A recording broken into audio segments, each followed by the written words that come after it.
Good day, everyone, and welcome to Eagle Materials' fourth quarter and fiscal 2024 earnings conference call.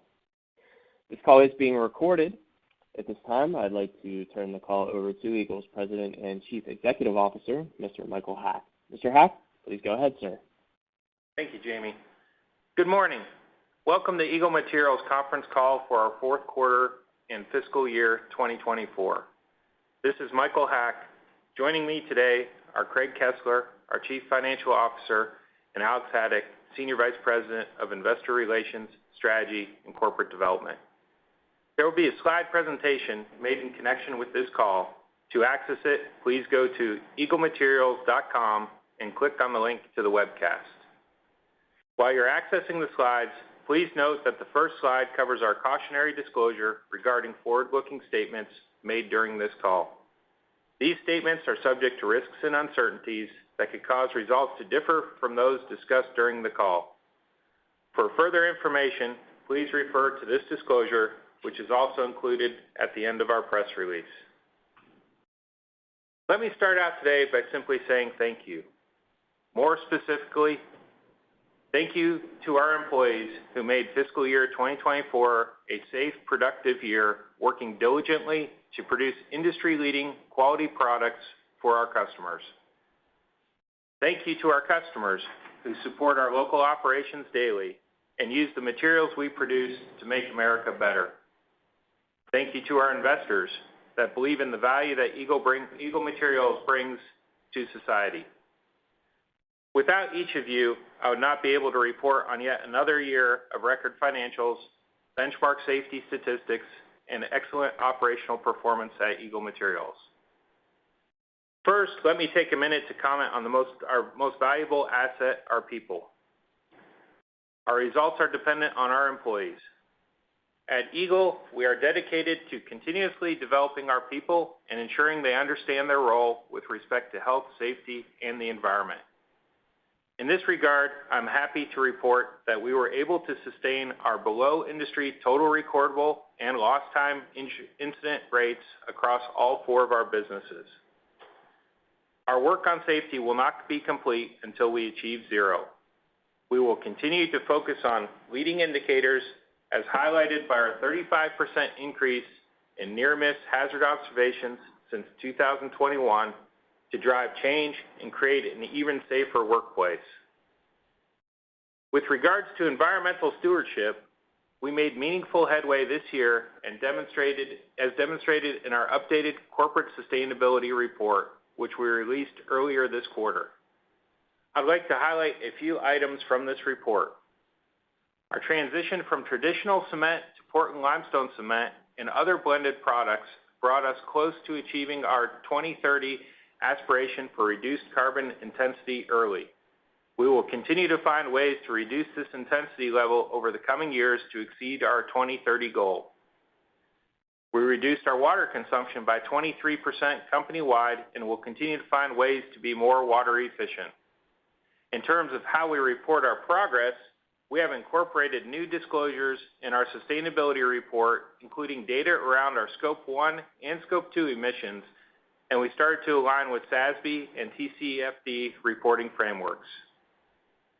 Turning now to our financial results for the year and the quarter, we achieved a third consecutive year of record financial results despite some weaknesses in the heavy businesses in Q4 due to adverse weather and increased cement maintenance costs. Let me mention just some of the financial highlights for the fiscal year. During fiscal 2024, we reported record revenue of $2.3 billion and record diluted EPS of $13.61. We expanded gross margins by 50 basis points to 30.3%, and we generated operating cash flow of $564 million. As always, these results are a testament to our soundness of our strategy, the consistency of our execution, and the deep talent and commitment of our employees, each of whom contributes to this ongoing success of our company. Thank you and congratulations to every one of you. I'd be remiss if I did not take a few minutes to discuss our fourth quarter results. The weather did affect the demand side picture and had a knock-on effect regarding cost, due to several equipment failures and frozen feed systems. However, the larger part of the cost impact was driven from the fact that we chose to do some maintenance when we had an open window to do so. Customer demand was reduced, and we have run these plants very hard over the past several years. It was a great time to do some work that normally would have happened later in the year during a heavy shipping window and completed early. We always want our production systems in like-new condition, especially when we see the favorable demand picture in front of us for the coming years. Let me turn to the market environment that drove our financial performance this past year. Our markets mirror many of the dynamics in the broader economy, dynamics that will continue to follow the overall U.S. macro conditions and the path of the U.S. monetary policy. This is the most true for the light side of our business. Last fiscal year, the strength of the U.S. consumer and the continued limited supply of existing home inventory supported the single-family market, while multifamily construction remained elevated. As we move into our new fiscal year, even with the recent uptick in mortgage rates, there are positive signs for the single-family residential market, while multifamily is likely to be a drag on the overall housing market. Because single-family units are 2 to 3 times more wallboard intensive than multifamily units, the industry could see a net increase in consumption if this dynamic does indeed materialize. Additionally, recent data suggests that the repair and remodel market could bottom out as we exit this calendar year, possibly further increasing demand in our light side. The supply-demand picture for the heavy side of our business is more clearly defined and is less sensitive to the uncertainties around interest rates. While volume in our heavy business was down in the fourth quarter of fiscal 2024, the underlying fundamentals in the sector remain positive. We expect federal infrastructure spending to increase this year and into 2025, adding to already healthy public spending at the state and local levels. Non-residential construction, while moderating somewhat, should also continue to grow as the unprecedented manufacturing construction cycle offsets some of the weaker pockets of non-residential spending. As mentioned earlier, residential construction is also showing signs of recovery, although much of the picture there will likely not become clearer until the back half of calendar 2024 and early 2025. In the face of our nation's demand needs, adding meaningful capacity to the overall cement and wallboard industries will remain difficult, and we believe the constrained supply picture will not change meaningfully over the medium term. As we look to the year ahead, we remain optimistic about the midterm demand profile for all of our businesses, and we believe all of our businesses will benefit from structural, long-term demand trends as well. Now let me spend a little time on capital allocation. As a reminder, our capital allocation priorities revolve around 3 main pillars. First, growth through acquisitions organically. Second, keeping our facilities in like-new condition. And third, returning cash to shareholders, primarily through stock repurchases. Let me start off with our first priority of growth organically or through acquisition, where the growth meets our strict financial return criteria. This past quarter, we made 2 exciting announcements in this regard. First, the startup of the new slag grinding facility through our Texas Lehigh Cement JV. Once fully operational later this summer, the facility will have an annual manufacturing capacity of 500,000 tons of slag.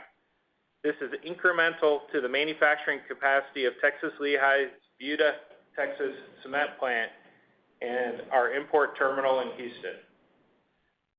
Slag cement will be crucial to meeting the needs of the fast-growing market like Texas, especially given the decreasing availability of other cementitious alternatives like fly ash.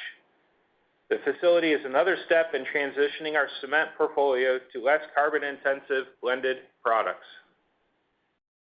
The second organic growth investment is a $430 million project to modernize and expand our mountain cement plant in Laramie, Wyoming, and includes an additional distribution facility in northern Colorado. Our investment in Mountain Cement checks all the boxes of Eagle's strategy. It increases capacity by approximately 50% in a high-growth market.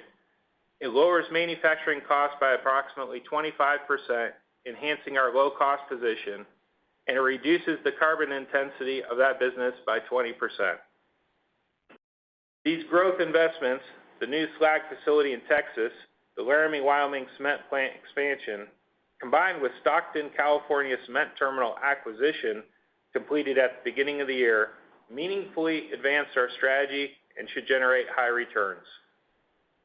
Moving on to our second pillar of keeping our assets in like-new condition, we were able to become more efficient, optimize our network, and be prepared for any down-cycle economic conditions by integrating our Battletown, Kentucky aggregates business, which we took full ownership of this year. Battletown extends our aggregate network at a site complementary to our existing cement footprint. Our operating efficiency investments also include our decades-old decisions to ensure our raw materials are next to our plants in an abundant reserve, helping us control our own raw material supply and lower transportation costs. We are also dedicated to ongoing targeted maintenance to keep the plants in like-new condition. This leads me to the third pillar of capital management, returning excess cash flow to shareholders.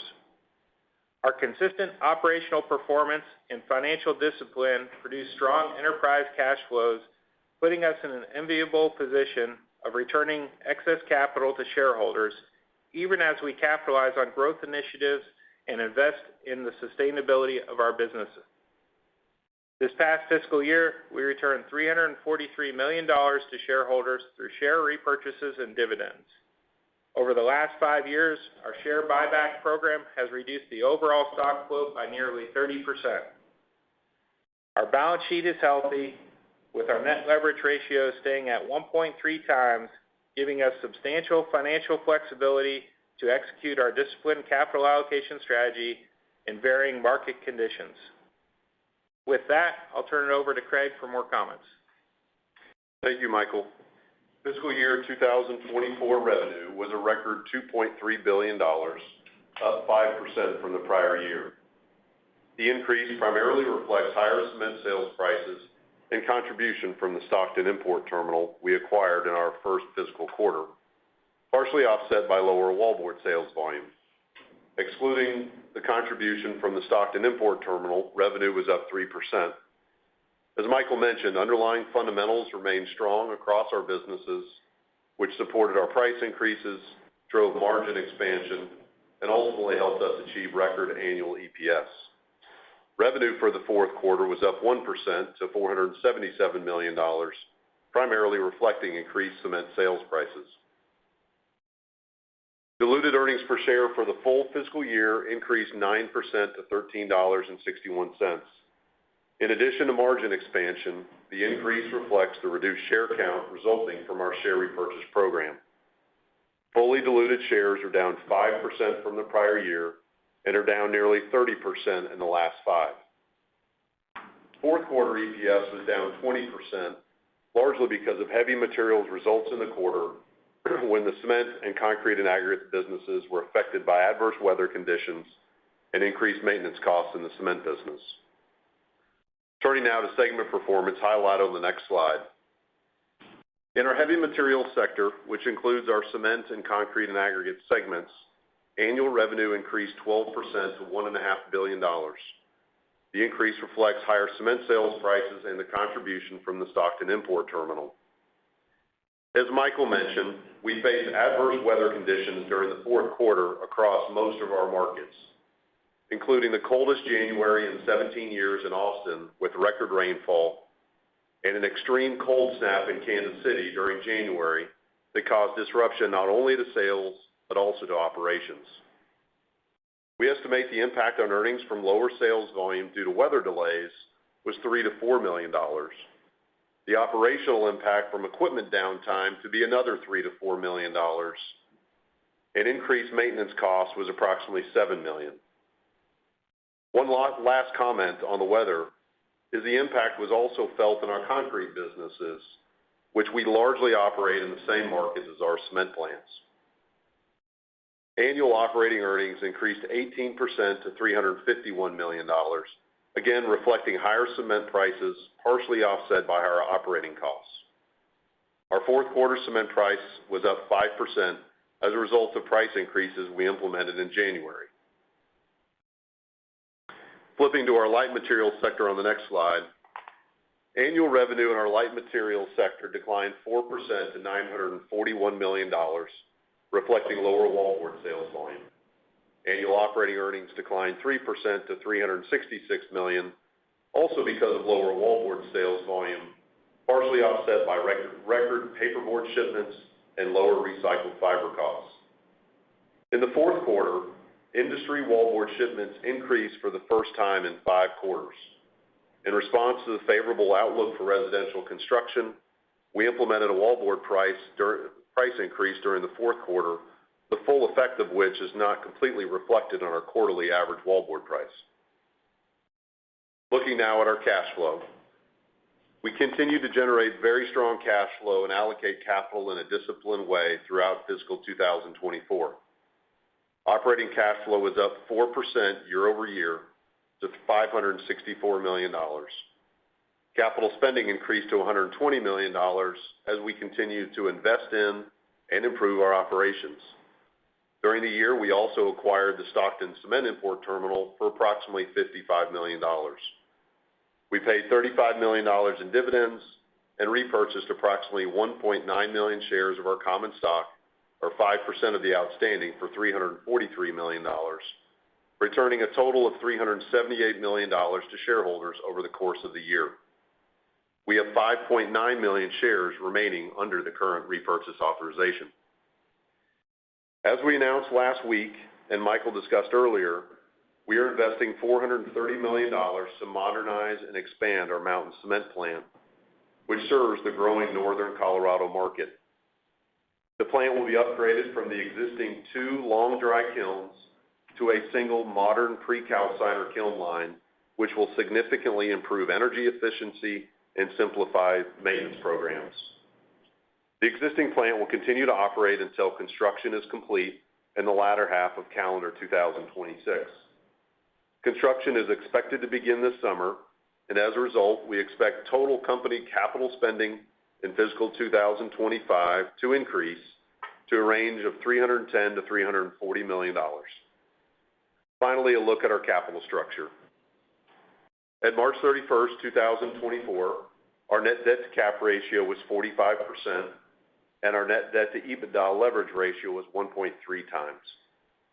We ended the year with $35 million of cash on hand, and total liquidity at the end of the fiscal year was approximately $607 million, and we have no meaningful near-term debt maturity, giving us substantial financial flexibility.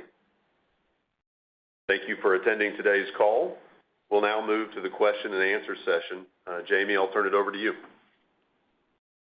Ladies and gentlemen, at this time, we'll begin that question and answer session. To join the question queue, you may press star and then 1 using a touch-tone telephone. To withdraw, and 2. If you are using a speakerphone, we do ask that you please pick up the handset prior to pressing the keys to ensure the best sound quality. Once again, that is star and then 1 to join the question queue. Our first question today comes from Trey Grooms from Stephens. Please go ahead with your question. Hey, good morning, everyone. Craig, you mentioned several things on the cement side, some maintenance, a few other things you called out there, and I'm sure the lower organic volume didn't help. Clearly, it's a seasonally slower quarter as well, so that can amplify things. But it sounds like a lot of these things are transitory. And if I did my math right, I think the margin would have been closer to 22.4 kind of range, which would have been up about 300 basis points. Am I in the neighborhood with that? And I guess also as you kind of look at those things you called out, are any of those going to be kind of trickling into the 1Q or anything like that? Yeah, no, I think you're on the right path, Trey. Look, January, and I think it's been pretty well chronicled, especially in this industry, the difficult weather conditions we faced in January, even a little bit into early February, really impacted, demand from a timing perspective. The nice thing about weather is the projects are still there, they just get delayed. And that's what we saw during the quarter. And as Michael mentioned, when you're dealing with that type of weather in already what's a slower seasonal period, we took the opportunity to go out and perform some maintenance that we hadn't had the chance to for many years, as these facilities have been running at full steam. So, take the opportunity, as I mentioned, and then you even had some of the weather that frankly impacted the facilities and their ability to operate. We had some frozen fuel bins, we had some frozen raw material bins that caused downtime at the plant. So it's not just the sales volume impact, there's actually an operational impact. The $3 to $4 million on the sales volume is similar to what we then had in terms of some operational downtime. And then, we highlighted specifically the $7 million in maintenance costs. Look, the maintenance costs are kind of focused on the quarter and contained in the quarter. I will point out, we still have seen some rain here in April and May across most parts of the country. Again, it just pushes out the projects, but still feel really good about where the demand picture is for the heavy side. As we look forward, customers continue to tell us they expect to be very, very busy this year and into the next several years. Okay. Thanks for that. And then kind of sticking with the cement margin here, I believe you guys are expecting some energy costs to kind of ease some in the cement business here for fiscal 25. Is that still the case? And I would guess that with any additional price realization in April, we should be probably looking for a rebound in the cement margins to some degree in fiscal 1Q, assuming weather doesn't just completely derail it. Yeah, look, as I always say, you've got to look at the cement business on a trailing 12-month basis. And I know you know this, the June quarter is when we perform the majority of our kiln maintenance. So the June quarter is always our lowest margin quarter for the year. But as you said, you look out over the broader year for fiscal 25, we've got some benefits on the energy side, more specifically in the solid fuels. That should help margins. And as we remain at full utilization in these price increases, we would expect to see margin improvement as we move forward. Okay, thanks for that, Craig. I'll pass it on, and best of luck. Our next question comes from Stanley Elliott from Stifel. Please go ahead with your question. Hey, good morning, Michael, Craig, and Alex. Thank you guys for the question. I guess if you could talk a little bit more about the Laramie expansion. Very, I think, interesting timing too. Should we read into it, one, I guess that the M&A markets maybe were a little too frothy compared to what you all were looking at, or is it just more kind of confidence and opportunities that you saw in the Salt Lake and the Denver markets? Yeah, Stanley, great question, and really there's two parts to that. One is the project itself. Look, it's an older facility. I mentioned it operates two long dry kilns, which are a little older technology. We'll be modernizing that to a pre-calciner single kiln line. For the cement heads, that's important in that it reduces the energy consumption significantly, much more energy efficient, and simplifies the maintenance programs. You go to two kilns down to one, more modern technology. And it's in a growing market, right? So while the plant sits in Laramie, Wyoming, its primary market is south to Denver. And we've got some advantages into that market in terms of terminals that exist and terminals that we will be building, which are all included in that capital cost. And that market remains constrained, supply constrained, especially given its location in the middle of the country. So that project in and of itself, it reminds me very much of a project we completed years ago at our Illinois cement facility. When we modernized that facility, it's very low cost today, very similar margin profile with these two facilities. And that Illinois cement modernization had a high return, more than met our internal hurdle rates. And that's what this project is about. Your other question, more broadly about capital allocation, we're very fortunate that we've positioned the balance sheet at below 1.5 times. We have good free cash flow. And so we've really positioned ourselves that while this is an important project, the Mountain Cement expansion and relatively large dollars, that does not preclude us from continuing to invest in inorganic or M&A opportunities that may come around. And frankly, if that doesn't happen, continuation of our share repurchase program. So I just think this is just one more opportunity to invest, and we still have the ability to invest in other ways as well. Perfect. Thanks. That's great color. I guess just one on the wallboard. You mentioned some of the pricing kind of not fully realized. Could you help us maybe with the exit rate on the wallboard pricing, or where we think the pricing would be? Yeah, our price was up about $5 sequentially in the quarter, as you saw from December to March, and there's about another $5 that wasn't in the quarterly average that still has yet to flow through. Perfect. That's it for me, guys. Thanks so much, and best of luck. Our next question comes from Brent Thielman from D.A. Davidson. Please go ahead with your question. Hey, thanks. Hey, Craig, just as a follow-up to a previous question, it wasn't quite clear to me. Did you essentially pull forward most or all of that cement maintenance from June to the March quarter? Well, yes, some of it certainly is that, but I'll tell you, and I think Michael said it well, these plants have been running at full utilization for several years now, as we've discussed. And so some of this is maintenance that you just haven't had the time to perform over the last couple of years. And you finally had the opportunity to this quarter. So I don't know that I would necessarily say it's pulling forward as much as it was the opportunity presented itself. And it pulled it forward in the sense that you were going to have to do it eventually, whether that was in fiscal 25 or fiscal 26. It was some point needed to be done, and we took the opportunity. Okay. And Craig, at Texas Lehigh, I think you had some ongoing repairs and plans around that facility. Could you just update us on that and maybe any sort of cadence we should expect that might create some downtime at that plant in particular through this year? Yeah. We've mentioned we've got a couple of larger projects. They're largely slated for this fall. They'll go through their normal maintenance program here in the June quarter, and then they'll have some more additional downtime in the fall. We'll dimensionalize that for everyone. But I'm glad you mentioned the joint venture. Michael mentioned it. The other organic investment that we announced during the quarter was a slag cement facility down in Houston.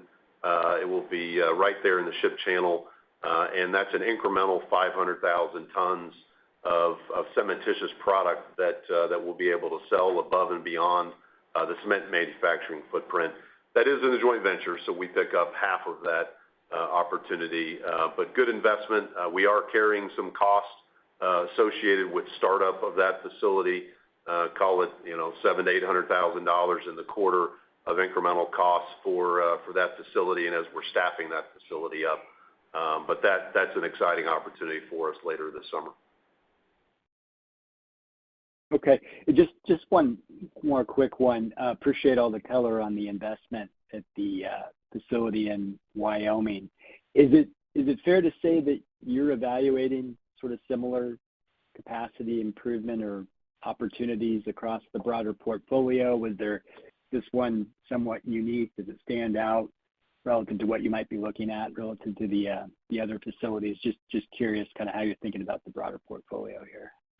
No, it's a great question, and appreciate the question, because when we look at our network of cement plants across the nation, we look at every single facility and what value those facilities bring and the age of those facilities, the maintenance cost of those facilities. So, while we chose Mountain to upgrade on this one, we do a strategic analysis on every single one of the facilities and what value that brings to the company. So this is the one that we've chosen to do, and there may be others if they meet our financial return criteria. Excellent. Thank you. Our next question comes from Anthony Pettinari from Citi. Please go ahead with your question. Good morning. I think you said that the CapEx for the year would be $310 to $340, and if Laramie costs $430, I'm just wondering if you could help us understand kind of the phasing in of CapEx through 25 and maybe 26, and kind of breaking out sort of maintenance CapEx versus Laramie versus maybe sort of other growth projects. Yeah, Anthony. So for the Mountain Cement project, the $430 million phases in over fiscal 25, 26, and into fiscal 27 as we expect the project to complete late in 2026. So you're talking about $150 million for that project in fiscal 25 is what we've budgeted. A little more than that in fiscal 26, and then the remainder, in fiscal 27. So you'll be, by that point, below $100 million for that project. So what you start to do the math, that puts kind of sustaining capital back closer to that $150, $160 million range, which is about typical. It's a little higher because we've got some projects we've announced a couple of times now, alternative fuel projects at 3 of our facilities. Those are underway. We're upgrading finished mill capacity at one of our facilities to facilitate full production of PLC. So there's a couple of those projects, some other energy and cost-saving projects, one large one at our paper mill. So we've got some good projects underway in addition to the Mountain Cement expansion. Got it. And then, thinking about fiscal 25 and cement volumes, I guess volumes in the fourth quarter were down 3%, ex M&A on the weather. How should we think about cement volumes for the fiscal year or this current fiscal year? Is it maybe flat year over year, not including the slag facility, or are there some other sort of puts and takes that we should be thinking about as we kind of model out the full year? Yeah, as I mentioned, Anthony, certainly April and May, for most parts of the country, have seen some wet weather that's impacted the start of the construction season. So I do think you can see volume growth. I do think that will be more in the second half of the year than the first half, just given how the first month or so has started. But again, feel good about fiscal 25 volumes, and as you head into fiscal 26 and 27, I know the PCA came out with their forecasted estimates here recently, and they've continued to see growth in the out years. Anthony, the one last comment I would make on this, lots of data points. When you look at, let's say, for example, housing starts that came out last week, if you take one step down into those numbers, you'll see really good growth in our primary markets. So when you look at the South, you look at the Midwest, where our facilities, both wallboard and cement, are generally located. We saw really good growth in single-family housing starts in those markets. The Northeast, was down significantly, and that's just not a market that we really participate in. So it is also geographically, we've said many times, we think we're well positioned, and that continues to play out in the data. Okay, that's very helpful. I'll turn it over. Our next question comes from Jerry Revich from Goldman Sachs. Please go ahead with your question. Yes, hi. Good morning, everyone. Morning. In cement, in cement, even with the impact that you folks spoke to in the March quarter, for the full year, profit per ton was up over 20%. The prior year was up 12%. I'm wondering, how are you thinking about the potential for double-digit profit per ton growth this fiscal year, you've got, I think, tailwinds from lower energy input costs based on contract timing. I'm wondering if you just weigh on the puts and takes of potential for another double-digit profit per ton growth year in cement. Yeah, Jerry, you point out the right way to look at the business. As I mentioned, you've really got to look at a business that is seasonal impacts on a trailing 12-month basis, and it's easy to do for the annual period. But very happy with the margin expansion that we've seen over the last several years in the face of some pretty significant inflation headwinds around energy. And as we've talked, those headwinds have turned around, especially on the solid fuels. And that should be a benefit to the margins, and we've continued to see some price appreciation here. So all in all, we expect margins to continue to expand in the cement business, and I think it's very well positioned. And then in terms of the alternative fuel upgrade projects and the expansion projects, as you look at your footprint today, how big is the dispersion in margins between your most efficient plants and your least efficient plants post these projects? How much does that gap narrow as you look at your portfolio? Yeah, it's interesting, Jerry. On a margin basis, the separation isn't as dramatic as you might think. The difference is where those higher cost plants sit are normally a little higher margin or higher priced markets given where they're located. And so in this case, we're taking the Mountain Cement facility, which is an older technology, and modernizing it. And so that's where we think we can continue to improve their margins or that plant's margins by lowering the costs of the operations. And that's what the biggest opportunity is for that project. Okay. And lastly, it's been a really strong track record for you folks in cement profit per ton growth over the past 10 years. Even before COVID, you folks were getting really good unit profitability growth. I'm wondering, looking at the market, what aspects of it would you say have driven the really strong performance that's really been a big uptick versus, the pre-financial crisis? How much of that is rising transportation costs versus other factors? How do you think about the sustainability of this level of unit profitability growth in cement? Yeah, look, we've acquired significant amount of capacity, so 4 or 5 plants, if you include the slag facility we acquired back in 2015.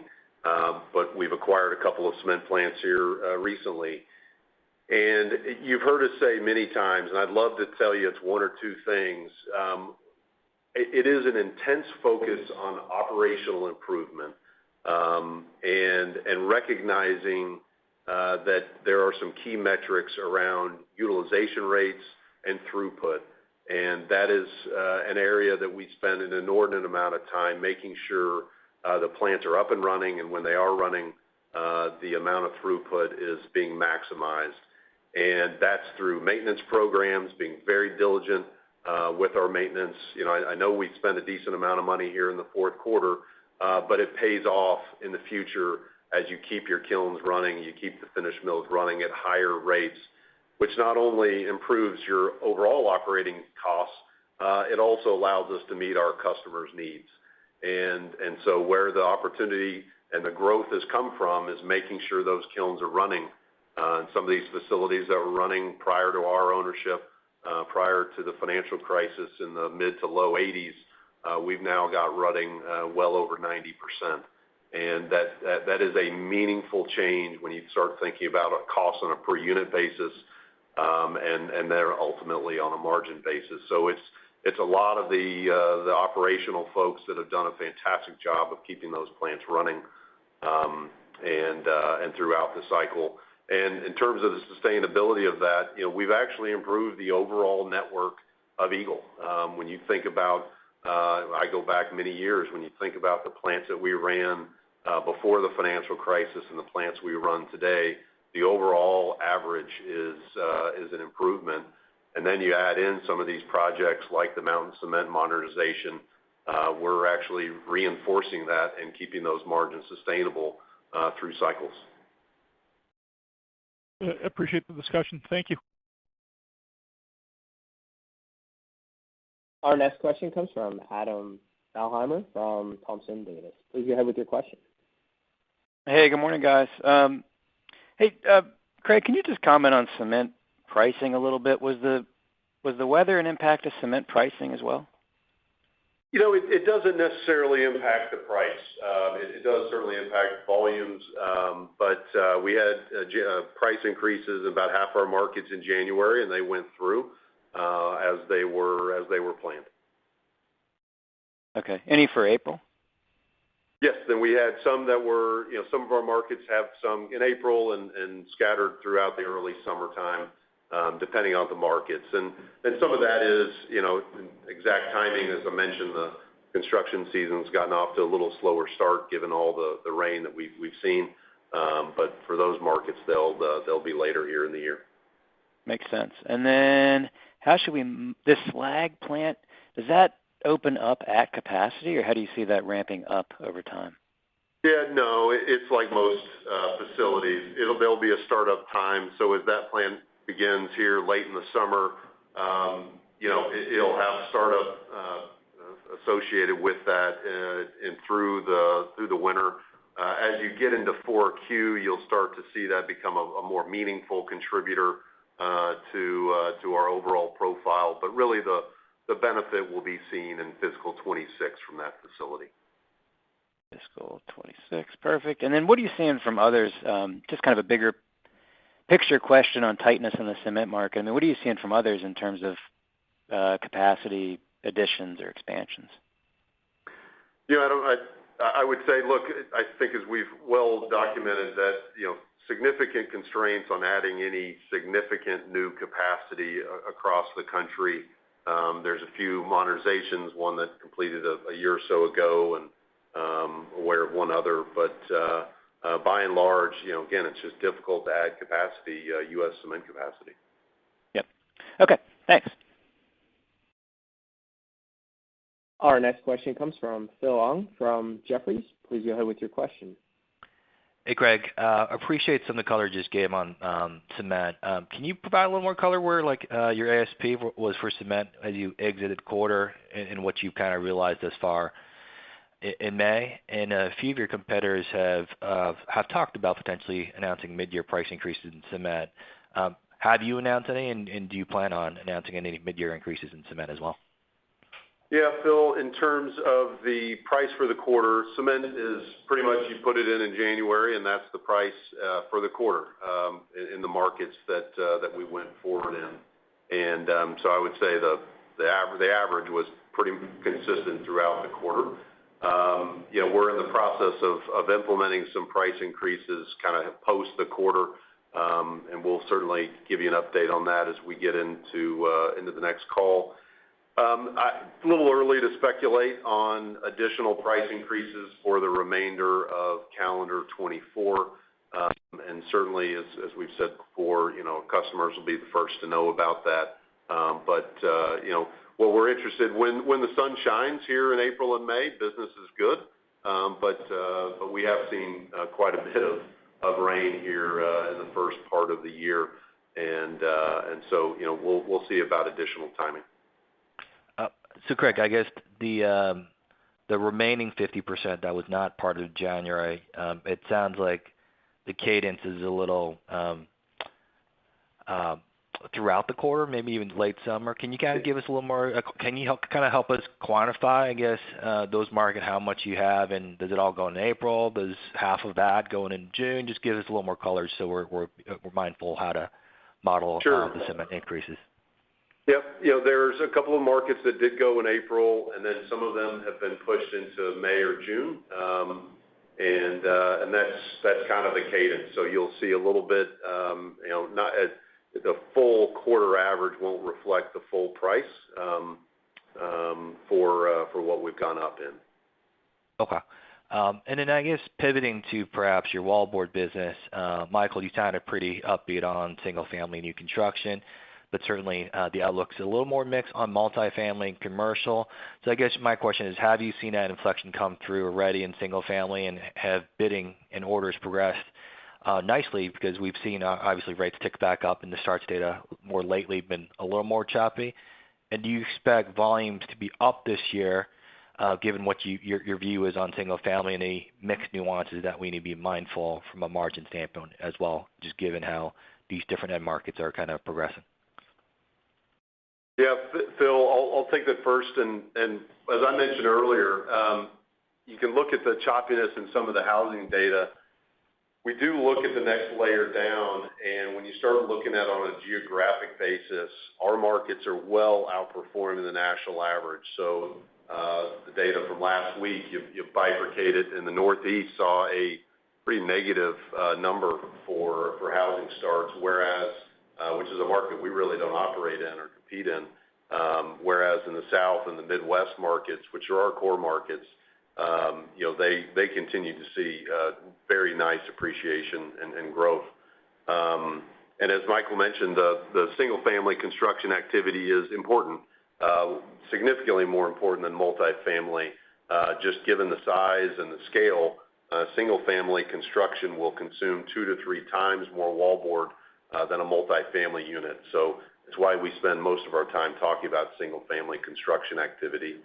And then in terms of private non-res and its impact on wallboard demand, it's clearly the smallest component of the entire demand picture for wallboard.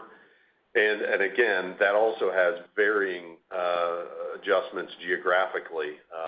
Again, we don't operate much in the Northeast or in the Northwest, which are a little more challenged markets. In the areas that we do operate in, the southern half of the U.S., private non-res continues to be pretty strong.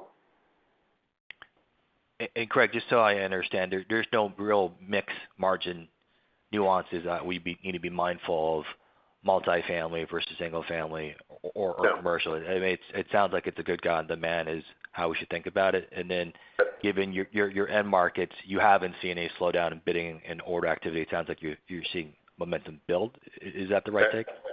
Yeah, that's right in terms of the margin, and we've been very happy with our order intake here as the construction season has begun. Very nice growth there. Okay, thank you. Appreciate the color, guys. And ladies and gentlemen, with that, in showing no additional questions, I'd like to turn the floor back over to management for any closing remarks. Thank you, Jamie. As we reflect on the third year of record performance across the board for Eagle, we are grateful for the dedication and hard work of our employees and the support of you, our shareholders, through multiple business cycles.